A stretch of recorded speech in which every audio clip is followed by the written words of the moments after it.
په هغه شپه مې یاد شي چې ټکی خوب مې ونه کړ. داسې احساس راته کېده چې په انګار پروت یم. کله به خپل حالت ته ژړا راغله او کله به چې د خپلو دښمنانو خیال فکر ته راغی نو لا به یې لیونی کړم. ډیکا چې څه راته بیان کړل له مابس څخه تېښته بې ګټې وه. اوس مې د صبر لمن ونیوله او ټول سوچ مې د جزیرې نه د تېښتې لور ته اړولی و. دغه انتظار مې ډیر وخت وانه. یوازې 2 هفتې وروسته موږ او خطرناک بندیان د مابس په انګړ کې په قطار ودرېدلو. مسلح پولیس لکه د حشراتو په څیر رانه راتاو شول. کله چې د مابس مشر زموږ څیرې له نظره تېرې کړې نو یې حکم وکړ ټول بندیان دې د خپل کالي او بوټان وباسي او خپلې مخې ته دې کېږدي. موږ هم امر پر ځای کړ. د سهار 4 بجې وې. له سختې یخنۍ څخه لکه لغړ رپېدو. موږ نه وو پوه چې ولې یې کالي رانه وایستل. بیا هم موږ خاموش وو. یو ساتونکی را مخکې شو. ټول کالي او سامان یې سره ټول کړل. بل ساتونکي ټولو ته نوي کالي راوړل. یو ځل بیا حکم وشو چې هر بندي دې 2 جوړه کالي او بوټان له ځانه سره واخلي. دغه لباس له یو بیکاره رخت څخه تیار شوی و. هغه رخت ته یې ترپال ویل. موږ چې کله نوی لباس په ځان کړ او یو بل ته مو سره وکتل له خندا شنه شو. ناڅاپه د مابس مشر په غوسه حکم وکړ چې ونه خاندو. په یو قطار ودرېږو او چپ لور ته مارش وکړو. د 20 وسلوالو ساتونکو په منځ کې لکه د پوځیانو په شان مارش روان و. په مابس کې وړاندې یو لوی سرپټی موټر ولاړو. له ساتونکو سره یې په موټر کې ورننه ایستو. موږ ته معلومه شوه چې د کاین بدنام مابس بیولو ته مو انتقالوي. زه په دې وخت کې لږ له فکره وزګار وم. یوازې مې په ډیکا کې سوچ و چې بېغمه د موټر په بر سر کې په ناسته ویده دی. کله چې په بیولو مابس کې ننویستو او هغوی ته تسلیم کړو موږ ټول د مابس مشر وغوښتو. دا چې د مابس مشر په مابس کې بادشاه وي او هیڅوک ورسره څه نشي ویلی. کله چې د مابس مشر اوږدې او آزادې کوټې ته ورننوتو نو کتل مې چې له ځمکې 3 فوټه اوچت د قاضي په څیر په شاهانه ډول ناست دی. هغه په موږ کې یو سپک نظر تیر کړ. زموږ خواته ساتونکي ته یې سترګې ونیولې. هغه ناڅاپه په موږ غږ وکړ تیار شئ. موږ هم لکه پوځیان تیار شو. بیا نو دی لکه یو لوی چارواکی چې خپل ولس ته وینا کوي په ډیرو نخرو ودرېده او په یو ټکي به یې زور کاوه. بندیانو تاسو ته معلومه ده دا مابس دی او تاسې د یو څو ورځو لپاره دلته راوړل شوي یئ. خو معلومه نه ده چې د څو ورځو لپاره. دا زه نشم ویلی. کیدای شي 1 اونۍ، کیدای شي 1 میاشت، کیدای شي تر کله چې دلته تاسې یاستئ. نو څه داسې اقدام ونه کړئ چې د سزا لاندې راشئ او دا هم واورئ چې زه د تېرېدنې سړی نه یم او نه به دلته کوم بندي پیوازي لیدو ته راشي او نه اجازه شته چې خط درته راشي او یا یې تاسې ولیږئ. او بل له دغه ځایه د تېښتې کوښښ هم مه کوئ ځکه چې بې فایدې ده. د دې مابس 2 دروازې دي چې یوه د بیګني په لور پرانیستل کیږي او دې وخت کې د مابس مشر یو او بل خواته وکتل او بیا یې ویل بله د هدیرې په لور. 3مه دروازه دلته نشته. چې کله هم د تنهایی په سزا محکوم شوی نو په ټوله ورځ او شپه کې به یوه ډوډۍ او یوه پیاله اوبه درکول کیږي. 3مه به د ټوپک ګولۍ وي. د فتن یې په پیرولی کې نظر ښخ شو او ترې ویې پوښتل ته مې چیرته لیدلی څه نومیږي؟ پیرولی ورته وویل صاحب زه ستا پخوانی خادم پیرولی یم. له ښه قسمته ما څه وخت په بیګني کې تیر کړي دي. له هغه ځایه به بیا وتښتېدم او سپین ته لاړم. لیکن بدبختانه هغلته هم له ما څخه یو څه خطا وشو او د 6 میاشتو په بند محکوم شوم. کله چې هغه خبر شول نو زه یې د یو تښتېدلي بندي په نوم د فرانسې حکومت ته وسپارلم. څه ووایم کله یو او کله بل محبس. دا د آخر ستا مخې ته ولاړ یم.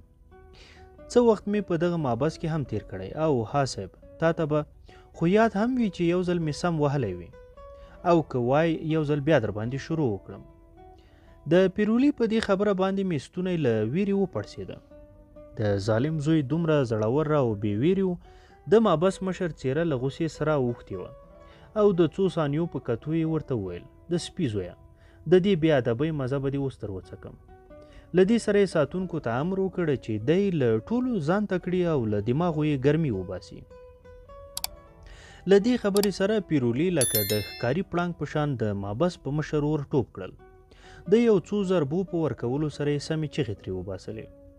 ورسره د پیرولي له خولې د کنځلو توپان هم جاري و. ساتونکي ټول له پیرولي څخه راتاو، چا په سوک واهه، چا په لغته او چا په لرګیو. خو د هغه له خولې همدا خبره وته: د لیوه زویه، موږ درته انسانان نه ښکارو، خدا که به یوه اونۍ له بستره راجګ شي. د پیرولي سوکان داسې اسانه نه دي. او همداسې وشول. هغه لعنتي په رښتیا هم یوه اونۍ له کټ څخه راوچت نه شو. په خپله په پیرولي څه تیر شول موږ ته معلوم نه شول، خو دومره راته معلومه شوه چې دومره یې وهلی چې آن بېهوښه شوی و او په یوه تیاره ځای کې بند و. له ښه قسمته ډیکا او زه سره خوا په خوا بندیان وو. کله کله مو د غږېدا یو څه طریقه سره کوله. په دې وخت کې یو بل آفت هم را نازل شو. د پیرولي د بې ادبۍ نه وروسته د مابس معاون دا پرېکړه کړې وه هغه اوه خطرناک بندیانو باندې باید نوره هم سختي وشي چې د پیرولي کردار راژوندی نه کړي.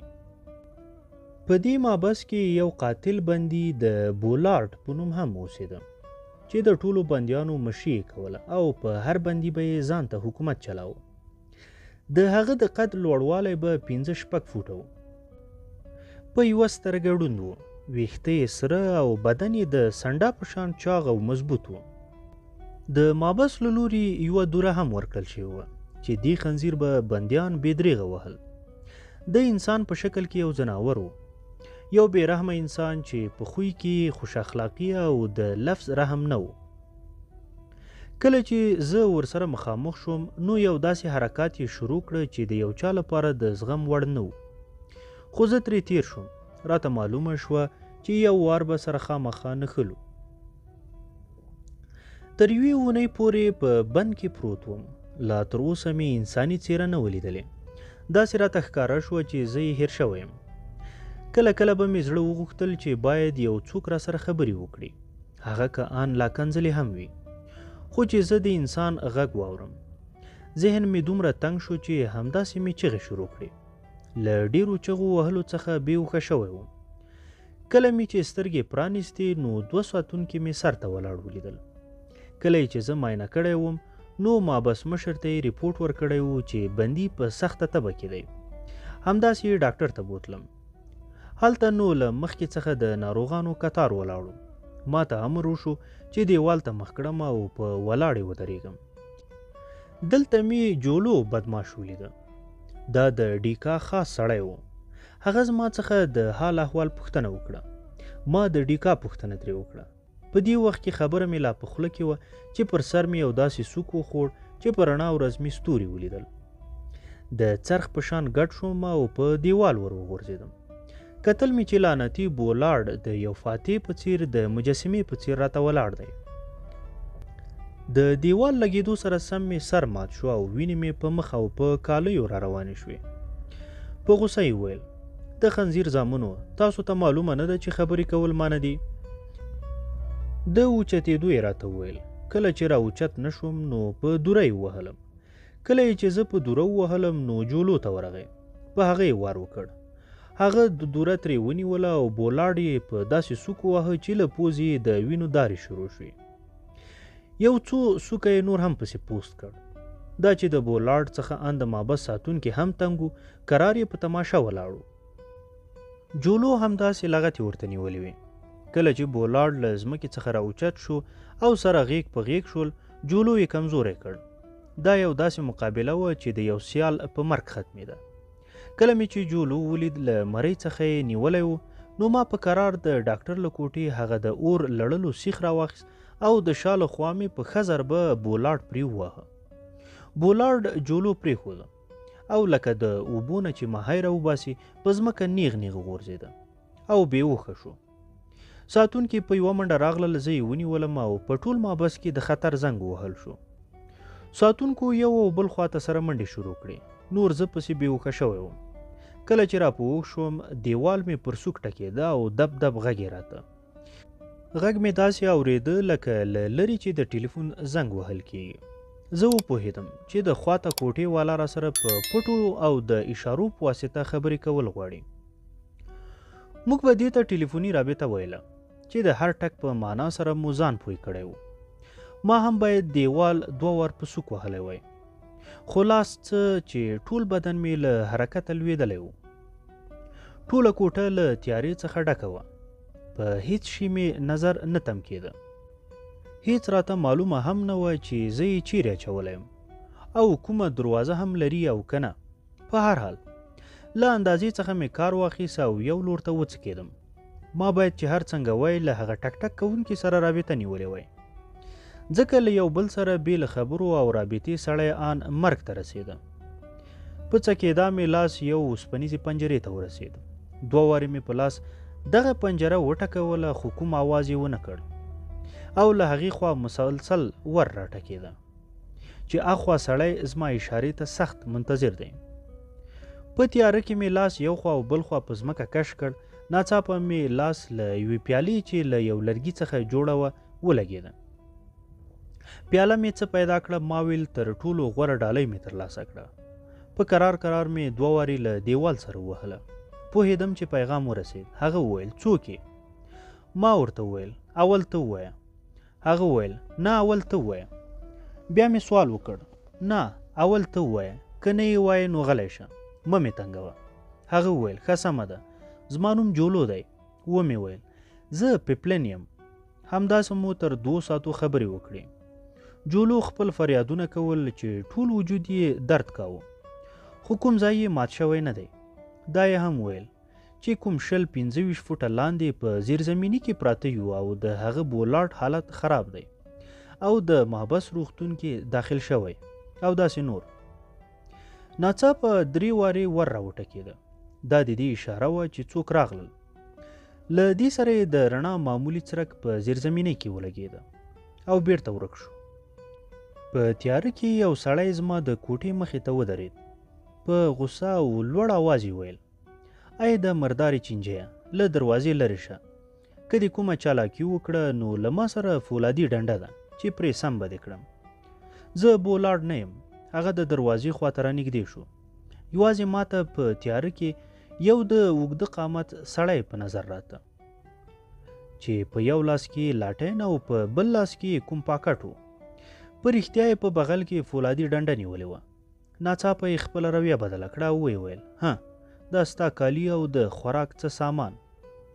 موږ ټول ستا څخه مننه کوو چې له بولاډ څخه دې په امان کړو.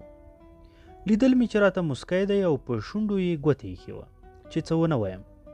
لږ مخکې چې په زوره زوره کنځاوې راته کولې، له هغو نه یې مطلب دا و چې نور څوک پوه نه شي چې له ما سره ښه رویه کوي. کله چې هغه لاړ او هغه راوړې جامې مې واغوستلې، کتل مې چې د کوټې په یو کونج کې د اوسپنې یو کټ هم پروت دی چې له بسترې بې برخې و. یوازې یو نری څادر پرې پروت و. په کټ کې کېناستم او هغه راوړی پاکټ مې پرانیسته چې 2 ډبل ډوډۍ، 1 ټوټه غوښه او 1 ډبی سګرټ او 1 لایټر پکې ایښي وو. ما ته په مابس کې هغه سړی یو رحمدله فرښته په نظر راغله. هغه هم له بولاډ څخه سخت تنګ شوی و او زما او د جولو احسانمند و چې د بولاډ له غمه مو خلاص کړی و. په 3مه ورځ یې زه او جولو له مابس څخه راوکښلو او نیغ یې د مابس د مشر کوټې ته بوتلو. هلته د مابس مشر سره 3 افسران نور هم موجود وو. جولو ته مې کتل، حالت یې ډېر خراب و. سترګې پکې ورکې وې او سخت یې تبې نیولی و.